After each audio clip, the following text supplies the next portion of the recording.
Today is editing day with the Diatribe. You have made it here, and we are here with Sprout, aka KFG, who's going to be dishing us a brand new poem that we are going to be diving in for some peer review. This piece is called Sprout, age 10. If I could have any superpower, it would definitely be friendship.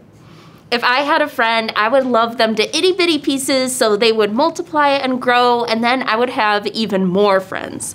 I can't really count the girls from the suburbs at my new school as my friends, I think. Sure, we went trick-or-treating together one time. They were all dressed up as Bratz dolls while I was Tinkerbell. But do they really count as friends if my mom called Melina's mom to ask if I could come? I don't know what counts. One time, I told my mom I knew that Kylie Knight was my best friend because she only bullied me when Bree, the ringleader of the cool girl club, came around.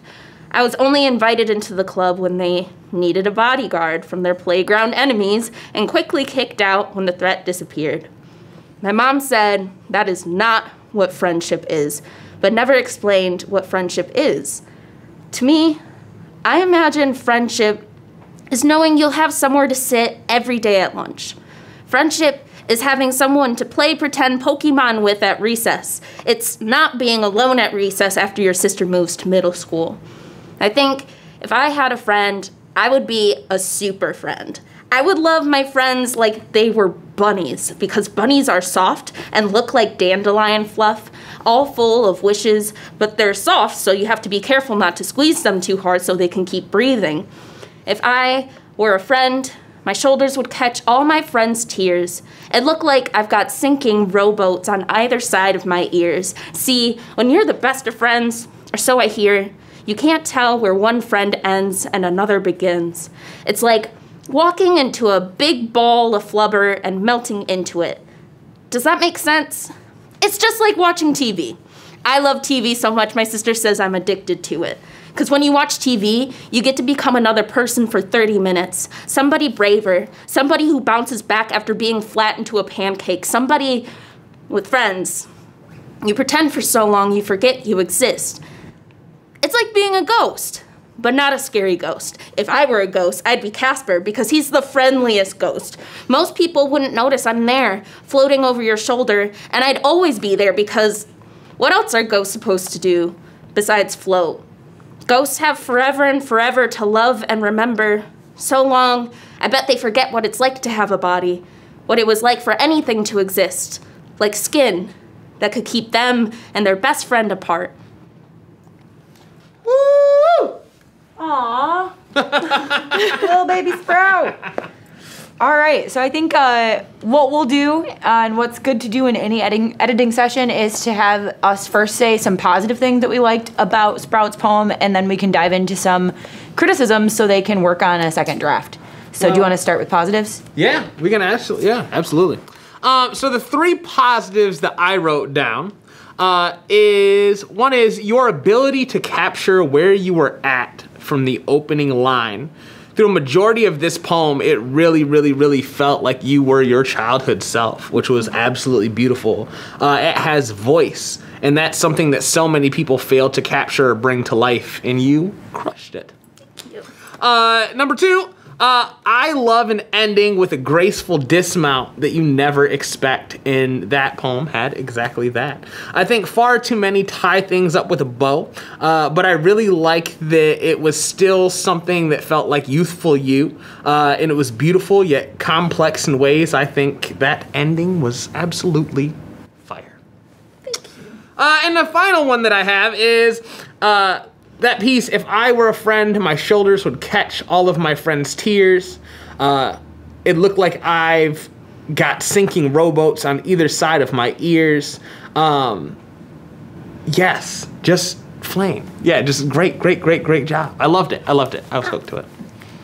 Yeah, I agree with all of those, and that was my first positive thing too, is noticing the voice.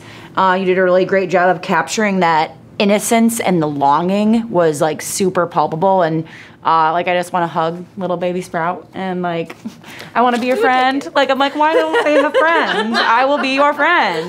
Like, I will be a good friend and not just like use you as a bodyguard. You're also really good at creating scenes and dropping in these scenes, like the Bratz doll. I can just really picture all of these other girls as Bratz dolls, and then you're like Tinkerbell, like, hey. Like, I can picture that scene, trick-or-treating. I feel like I've been there, even if I haven't experienced that myself. I feel like I have through you now. And the bunny stanza, I just loved every line of that stanza. It was great. Yeah. Well, thank you, guys. So now we move to the constructive editing notes, the feedback. Tear it up!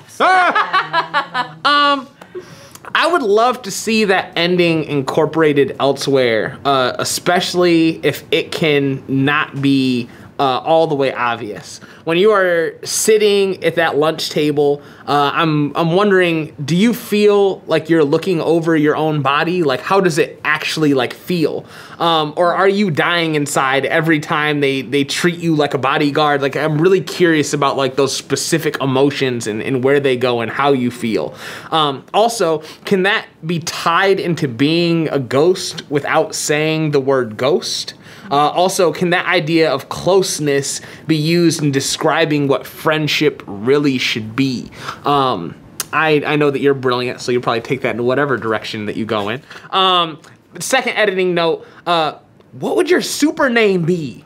Also, where can this line be used? I feel like superheroes always have these super names. Superman, Batman. There's far too many with man. But whatever.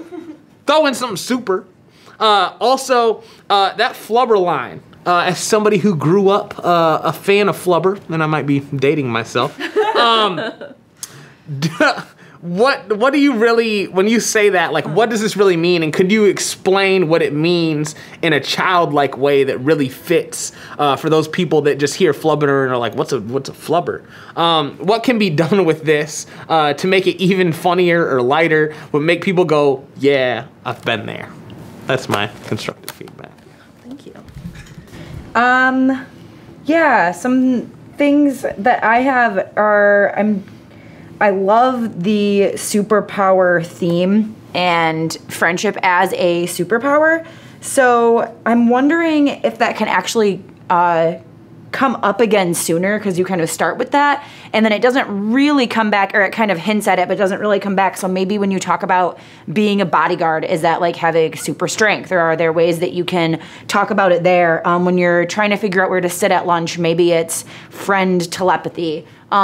Just different places to bring, just to like thread that through a little bit more and develop that thread more. And then also wondering about maybe having a clearer connection between the superhero metaphor and then the ghost metaphor that you bring in and the cartoons, because like all of those, like I can see the connection, but I kind of want the connection to be clearer and drawn out more, because they're all great childhood themes. I just want it to be connected a little bit more.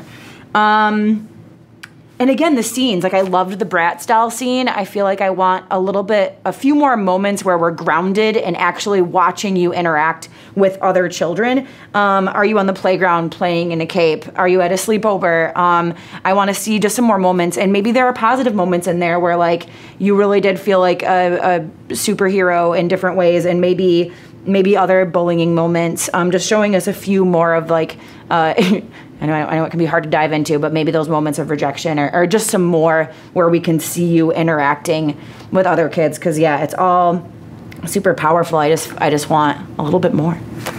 Great. Yeah. Well, yeah. Thank you for that feedback. My heart is broken, and I'll never write again. One of the very important things that I've found as somebody receiving feedback is waiting until the end, not responding to every feedback note, maybe taking down notes and things like that. It just ends up being a clearer process if you just wait to the end, if you have anything that you want to say in response to people. And you also don't have to take every single note. If there's something that Fable said about the flubber line, and I'm like, no, I don't want it to make sense for people. I'm just going to keep it how it is. You're absolutely welcome to do that, but people can bring in some insight that you might not be able to see sitting before the page yourself.